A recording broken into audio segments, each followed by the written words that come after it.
Bismillahirrahmanirrahim. Assalamualaikum warahmatullahi wabarakatuh. Kami dari kelompok 8 akan mempresentasikan terkait pelaksanaan putusan. Sebelum kami masuk ke pembahasan, kami akan memperkenalkan diri terlebih dahulu. Pertama, nama saya Dimas Ramadan, NIM 17113041. Assalamualaikum warahmatullahi wabarakatuh. Nama saya Fahmi Kalvari, NIM 17113024. Perkenalkan, nama saya Eis Asroriyah, NIM 17113022. Nama saya Novi Kurnia Sidik, NIM 1711302236. Perkenalkan, nama saya Diki Kastara, NIM 1711302237. Oke, baik. Selanjutnya kita masuk ke pembahasan, yang dimana dalam poin A yaitu ada pelaksanaan putusan. Apa itu pelaksanaan putusan? Pelaksanaan putusan merupakan tujuan akhir bagi pencari keadilan agar segala hak-haknya yang dirugikan oleh pihak lain dapat dipulihkan melalui putusan hakim. Putusan hakim dapat dilaksanakan apabila dapat tercapai secara sukarela dan secara paksa dengan menggunakan alat negara. Apabila pihak terhukum tidak mau melaksanakan secara sukarela. Nah, itu adalah termasuk kepada pengertian pelaksanaan putusan. Selanjutnya kita masuk ke poin B, yang dimana di poin B ini yaitu jenis pelaksanaan putusan. Ada beberapa jenis pelaksanaan putusan, diantaranya yang pertama, putusan yang menghukum salah satu pihak untuk membayar sejumlah uang. Hal ini diatur dalam pasal 196 HIR, pasal 208 RBG. Selanjutnya nomor 2, putusan yang menghukum salah satu pihak untuk melakukan suatu perbuatan. Hal ini diatur dalam pasal 225 HIR, pasal 259 RBG. Dan yang ketiga, putusan yang menghukum salah satu pihak untuk mengosongkan suatu denda tetap, disebut dengan eksekusi real. Hal ini diatur dalam pasal 1033 RV. Dan yang terakhir, nomor 4, eksekusi real dalam bentuk penjualan lelang.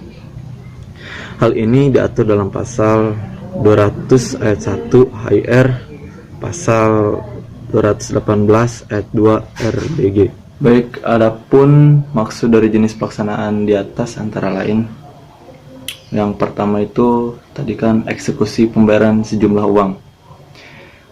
Seseorang dihukum untuk membayar sejumlah uang apabila seseorang tidak dengan sukarela memenuhi isi putusan di mana ia dihukum untuk membayar sejumlah uang. Maka jika sebelum putusan dijatuhkan, setelah dilaksanakan sita jaminan, maka sita jaminan itu setelah dinyatakan sah dan berharga secara otomatis menjadi sita eksekutorial. Kemudian eksekusi dilakukan dengan cara melelang barang milik orang yang dikalahkan sehingga mencukupi jumlah uang yang harus dibayar menurut putusan hakim dan ditambah dengan semua biaya.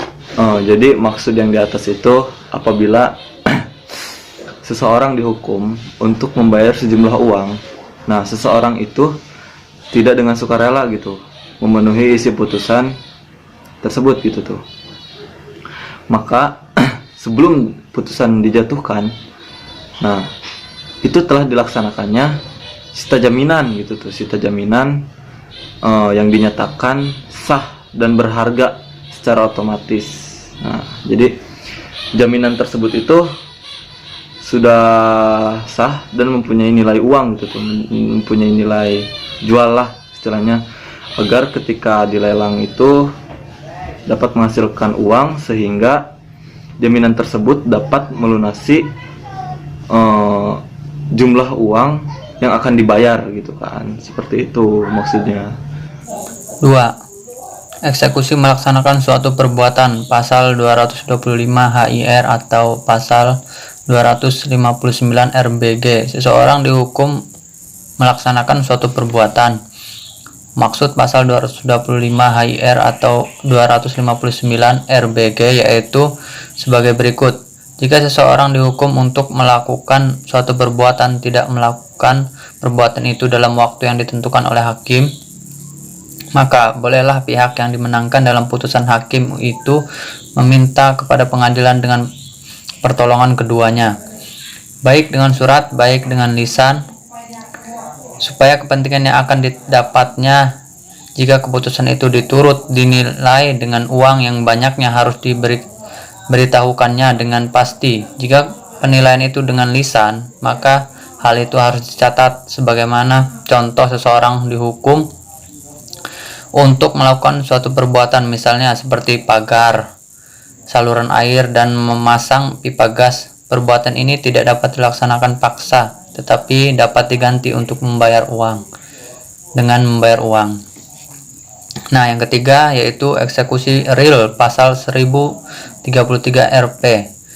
Jikalau putusan hakim yang memerintahkan pengosongan suatu barang yang tidak bergerak tidak dipenuhi oleh orang yang dihukum, maka ketua akan memerintahkan dengan surat kepada seseorang juru sita supaya dengan bantuan alat kekuasaan negara barang itu dikosongkan oleh orang yang dihukum serta kekuasaannya dan segala barang kepunyaannya. Penghukuman melakukan suatu perbuatan sebagaimana diatur dalam pasal 225 HIR atau 259 RBG. Contoh, orang dihukum memperbaiki pipa gas. Karena yang bersangkutan tidak melaksanakan, maka penggugat dapat mengajukan ke pengadilan sehingga orang tersebut dapat dihukum mengganti membayar sejumlah uang. Dengan demikian, eksekusi real berubah menjadi eksekusi membayar sejumlah uang.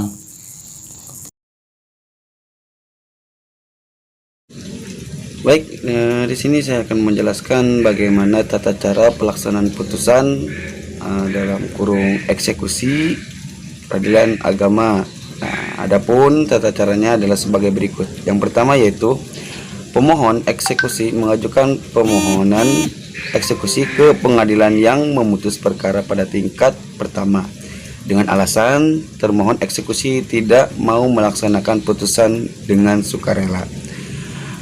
Nah, kedua, ketua pengadilan membuat penetapan dikabulkannya pemohon eksekusi apabila terdapat cukup alasan dengan menetapkan sidang peneguran atau enmening dengan memanggil para pihak untuk hadir dalam persidangan yang ditetapkan.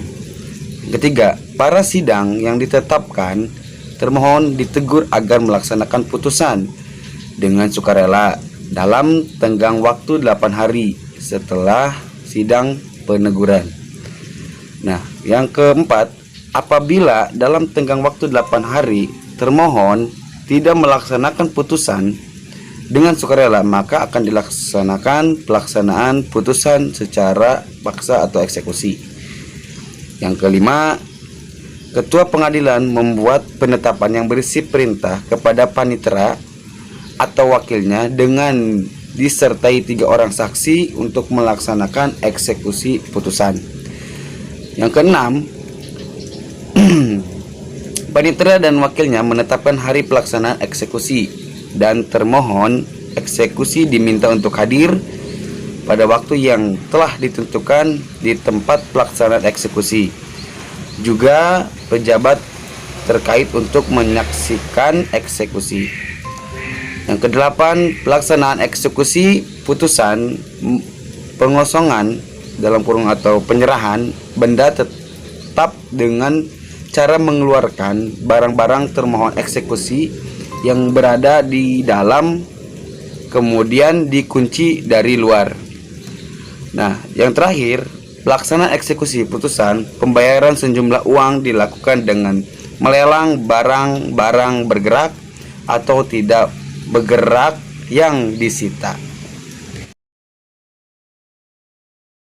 dan dapat dieksekusikan, yaitu terbagi menjadi 4 bagian.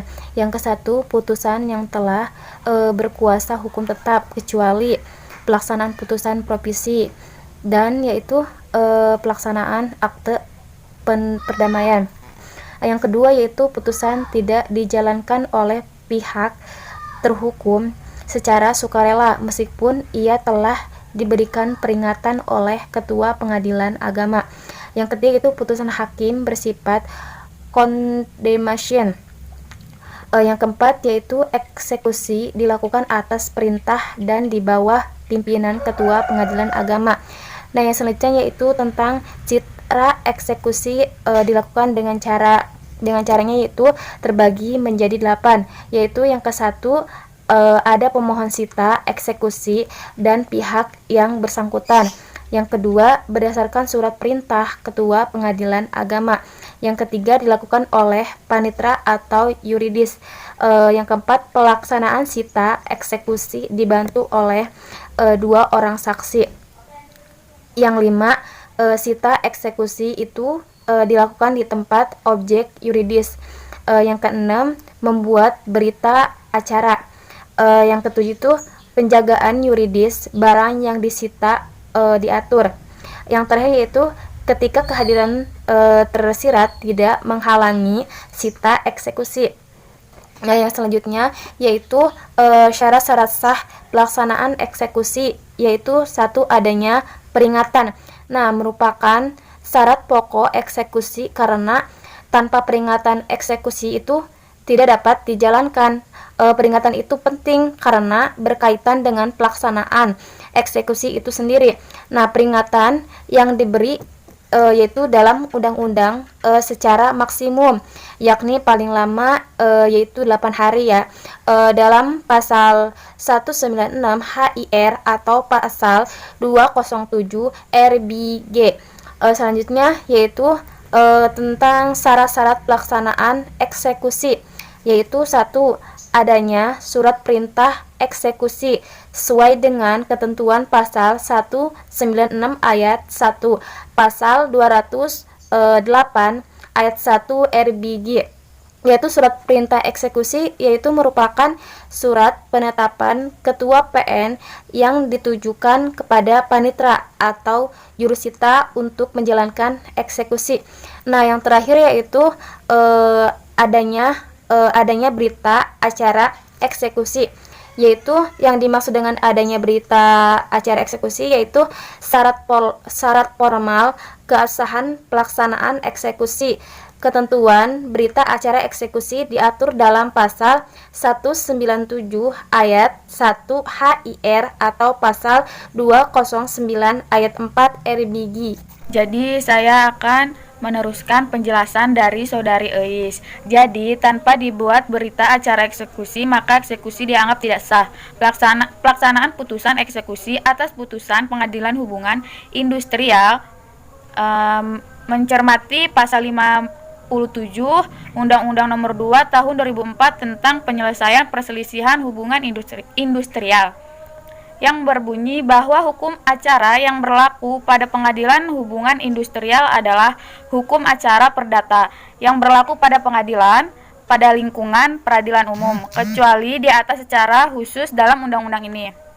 Jadi mengenai pelaksanaan putusan itu, putusan pengadilan eksekusi, terus bahwa di dalam Undang-Undang Nomor 2 Tahun 2004 tentang penyelesaian perselisihan hubungan industrial, bahwa terdapat aturan mengenai putusan yang dapat dijalankan secara serta-merta atau undang-undang, yaitu pasal 108